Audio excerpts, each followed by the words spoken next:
Welcome back to Cryptopia, where we go over the wet and wild happening in NFT land. Don't forget to like and subscribe on your way in today. Taking a look at some of the things happening in the Doodles world right now. So as we're talking, it just launched the Doodles bucket auction. I did make a tweet just now saying go, go, go, but obviously you don't want to go, go, go, because ideally the way this bucket option works is you kind of want to pepper your way through it. So, for anybody who is wondering about how this bucket auction kind of works, there's a series of tweets here. It doesn't have a lot of likes and or retweets, so I'm assuming not a lot of people got to see it. They could have just came through and not liked or commented or retweeted, but I imagine a lot more wish that came out of this had people looked at it. So, basically, they tried to keep it simple, create a model which was fair and also mitigated gas. I assume you haven't already forgotten the extreme gas cases with other side. Obviously, we have not. So, the Doodles bucket auction allows you to submit your bid at any time over 24 hours and try to minimize gas fees. Their whole goal is they don't want to shove everybody in at one time. That way, the gas fees don't accumulate all at once, right? Less block competition, lower gas costs. At the end of the window, there is a threshold price which must be cleared in order for your bid to be accepted. So that's going to kind of be determined based upon the lowest to the highest bid, and then the threshold price will be determined through that. If your bid is 2x the threshold, you will receive 2 NFTs. If it is 1.25x the threshold, you'll be able to refund yourself the excess gas fees or the excess above the threshold. If you are below the threshold when the window closes, you get Zippo NFTs, but are fully refunded. It works as a global game / competition to find the fair market price in the efficient manner. Is this the best way to do things? I have no idea. I'm sure they thought long and hard about doing it this way, and it does seem to kind of it's in there. It just sucks that some people won't be able to get any NFTs at the end of the day, at least with their bid. But the whole goal is that, there's probably going to be a bit of a bottleneck at the beginning and a bit of a bottleneck at the ending where maximum gas fees will probably be had, unless everyone's smart and they just stay clear of that. And they sort of just, check in on it and then, drop it in randomly tomorrow, right? So it's happening right now on the 29th and it goes till the 30th of 7 o'clock EST. And so, yeah, if you're just sort of in the middle of tomorrow, or if you want to get up at 3 o'clock in the morning, if you're somewhere in the world like that, maybe that will work for you too. But, essentially you want to find that sweet spot where, gas fees are not going to be murderous and they're not going to skyrocket Ethereum to all hell. All hell. I guess all hell in terms of gas prices, but all heaven in terms of price. So, anyways, that's basically that. Well, got some other Doodle news because, hey, why not? We're just talking about Doodles today. I'm going to be making a bigger Doodles video addressing kind of all the stuff that they've been doing and gone through.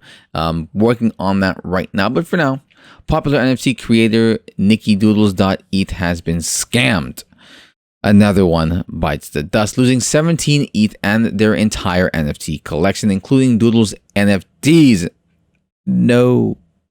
The scam resulted from Nikki receiving a document and the scammer stole their entire NFT net worth upon clicking it.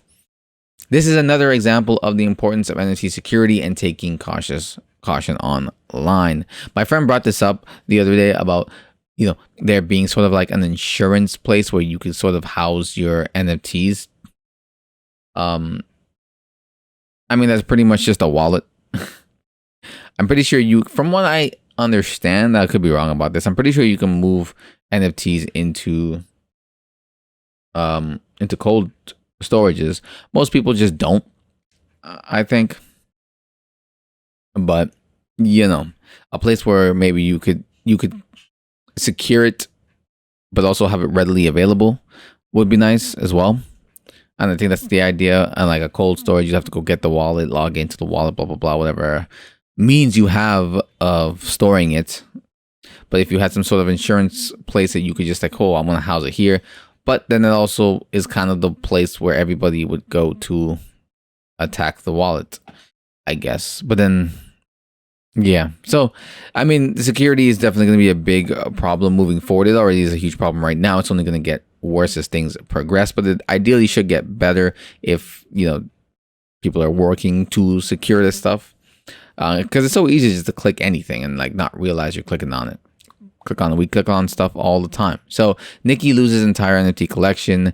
The NFT scam often depends on the interaction that you have with a click. The first thing the scammer did was take 17.8 ETH from the account. After this, they stole Goblin Town NFTs, Doodle NFTs, a sandbox land token, and others. Within 20 minutes, the hacker took everything from the wallet of the creator. What's more, the hacker also managed to secure a hold of Nikki Doodles.eth Twitter account. Because of this, the person could delete all tweets Nikki made about the scam. Wow. In a tweet about the nightmare situation, they said, "This has been deleted twice by the scammer, but lost all of my Doodles, Goblin Town, and Fox Fam, plus loads of other NFT delights. All gone, ETH2, starting from the ground up. Wish me luck." That is hard to hear, man. That is so shitty. Explaining how horrible NFT scams occurred, Nikki, some lad pretended to want to collab with me and sent a brief document. So that's how it happened. I opened it. The end. Jeez. That's all it took. That's all it freaking took. Protecting yourself from NFTs. I mean, honestly, you can be the smartest person in the world, have all the security up the wazoo. I mean, unless you you need some sort of middleman system that can protect you. Because again, there's so many links sent out. Again, people offering to collab with others, especially if you are some sort of content creator in the space of some sort. Obviously, a collab, sure, let me see what it's about. You don't really pay much mind to it. Click away. And all of a sudden, your entire net worth is gone. The NFT scam relied on the victim clicking on the link and opening a document. Yeah, obviously this document had something malicious attached to it. Yeah, this is what allowed the scammer to steal. Yeah, the account belonging to the NFT scammer is no longer active. Yeah, surprise. And it appears that they have deleted it completely. Shocking. It would be best if you took extra caution when interacting with others in the NFT space. Do not click on any suspicious links and ensure you keep up to date with the latest scams. Bro, some of these articles cheese me to all fucking hell. This is stupid. Keep up to date with all the latest scams. There are new scams happening all of the freaking time, all the fucking day, bro. Like, how are you going to keep track of scamming? Plus, you have a life to live. Like, you're going to sit there and, like, all the latest and greatest scams. Like, this was literally just a random click from, like, oh, here's a document. I want to collab with you. I mean, now she might be like, or he might be thinking, like, okay, maybe next time I won't do this. I won't click on this randomly. But you're a creator in this space. You're not really thinking too much about it. Yeah, but I guess I guess this is the only advice you can give, I guess, is to be cautious about these kind of things happening, because they're going to keep happening. But hacker, yeah, I mean, that's all that really is to be said about that. There's nothing more. So Doodles NFT Imposter changes guises, but failed to avoid detection.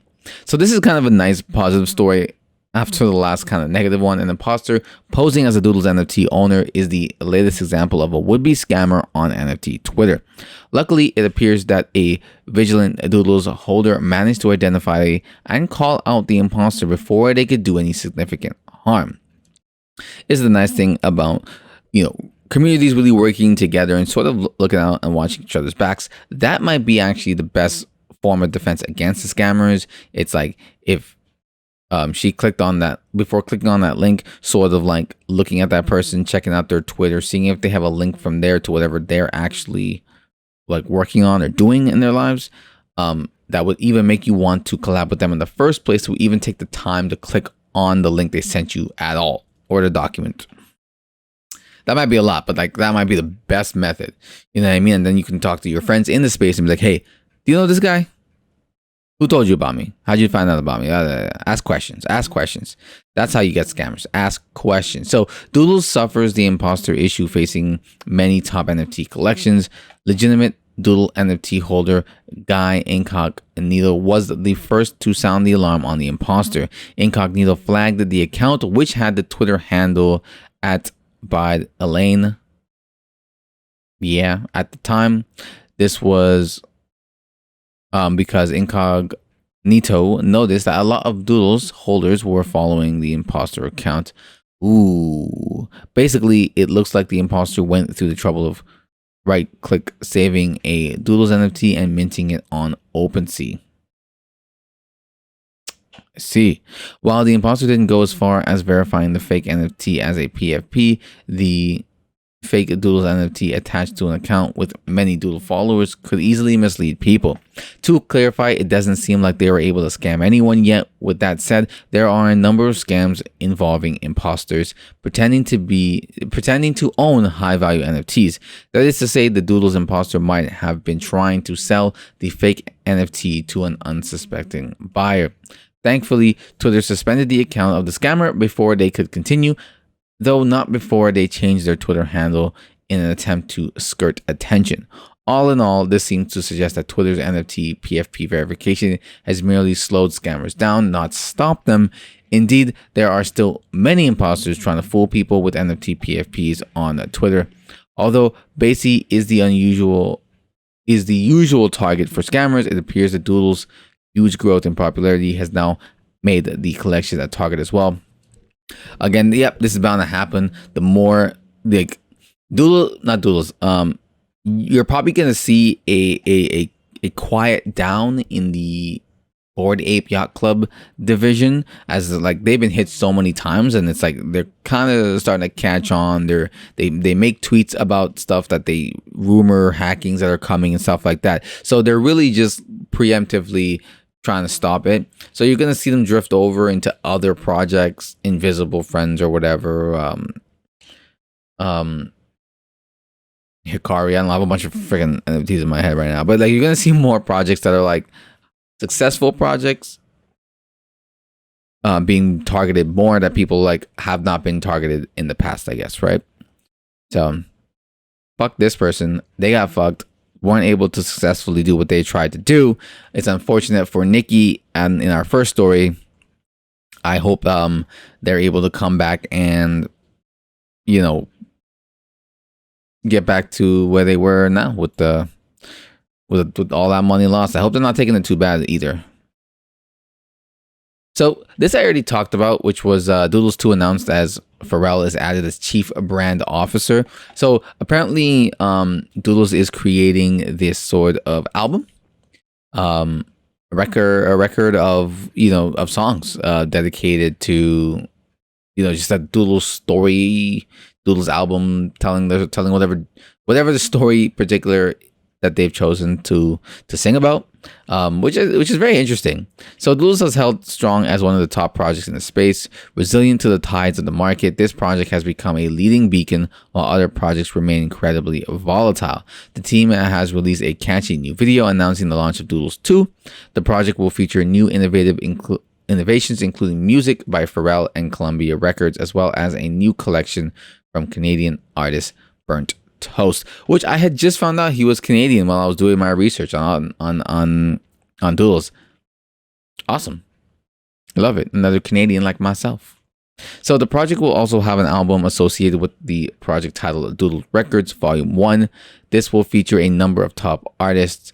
We expect this project to embrace more of the pop elements that align with the bright and approachable style that has benefited the Doodle throughout the current NFT market. I'm very curious to see what kind of music they put on here. Like, I have an idea in my head. It's kind of this like upbeat EDM style is what I'm thinking. But I mean, that's just what I'm thinking. It might be completely off and be something else entirely. But I would love to see something like that, I guess. But we'll see.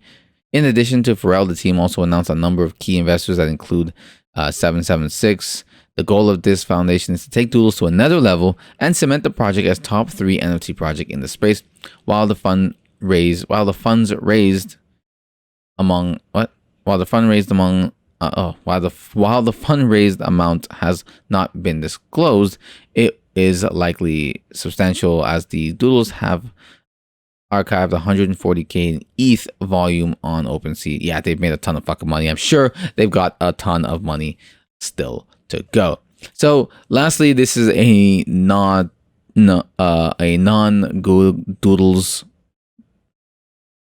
article. Just because this came across and I was just surprised at this.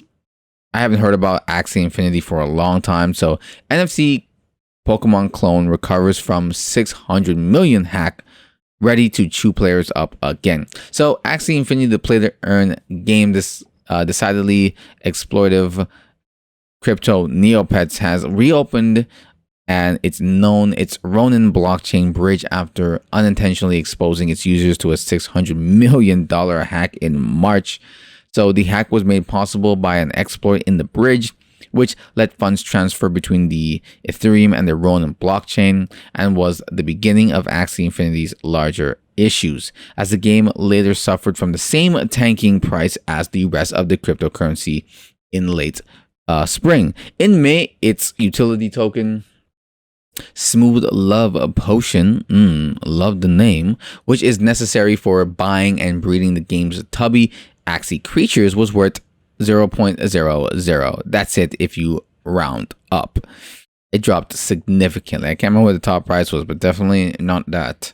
As of writing this, Smooth Love, is it Love Potion? Oh, I just put that in. Yeah, okay. Smooth Love Potion is still worth nothing if you round up, or very low if you round up to the nearest cent. And Axie Infinity, the game, is sticking to the same premise it first used to draw in its plummeting couple 100,000 or so users.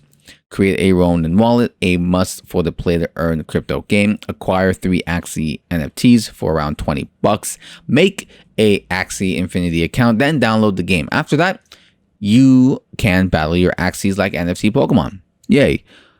Play one of a handful of user-generated satellite games and breed and sell Axies to earn Smooth Love Potion, which is not really worth much anymore. You know, the value of it is, yeah, as you saw. And there's the other valuable token they have there, the Shard, the AXS, which is valued at a whopping $14. So essentially, people used to be able to make pretty decent money under this. They were actually able to make about $800 a week playing this game. 800 US, by the way, in the Philippines, which, you know, is a significant amount of money. So by April, glossy unpaid players, often from the Philippines, were averagely, did I say weekly? I meant monthly. I don't even know if I said monthly or not. Where average monthly income is about 800 US. So decent, you know what I mean? Like, all right, that's not bad. But you know, after what happened, you know, that was dropping, and players started to question whether or not it was really worth their time when you weren't really making much back, and the vulnerability of losing your money was still potentially there again. I mean, obviously they say they fixed it, but you've been burned so hard the first time, it's hard to come back again and really trust it. Some people obviously are still using it, but you know, whether or not it's really going to come back. I want to make a bigger video about Axie Infinity because I think it deserves one for sure. But now the developers are trying to rebuild players' trust. According to the game's Ronin's newsletter, the refresh bridge has been audited 3 times, once initially. All right. So, you know, they seem to believe that they can bring it back up, and it is possible. I mean, they do have some user base right now, but, you know, a lot of people aren't really into crypto, especially when they just want to make money. And if these games, these play to earn games, are specifically just about making the cash flow, you're not really making too much, right? Your token, your main token, your Smooth Love token is not really pulling in that much money. You need to make it worthwhile for people to spend how many hours, however. I think I remember reading before, it takes quite some time to grind it out. It is almost a full-time job. So we'll see. I'm actually gonna make a bigger video out of this and see kind of where Axie Infinity is going, and if they can continue to, you know, pull themselves back up because it was a game that a lot of people were talking about for a minute. But games are like that. They come up and they go down just as fast as they come up, especially if something like this happens. It's unfortunate. It just shows make sure your shit's working together. Maybe 3 audits isn't enough. You need 10, 20, 30, 40, 50 audits. And then maybe people will be like, okay, we trust you again. Anyways, guys, thanks for watching. Like, comment, and subscribe. And I'll see you all next time. Remember, don't go jumping into the Doodles auction. Find a nice little smooth spot where you think most people aren't going to be. Though everybody else might be thinking that as well. But, see what you can do. All right, guys. See y'all next time.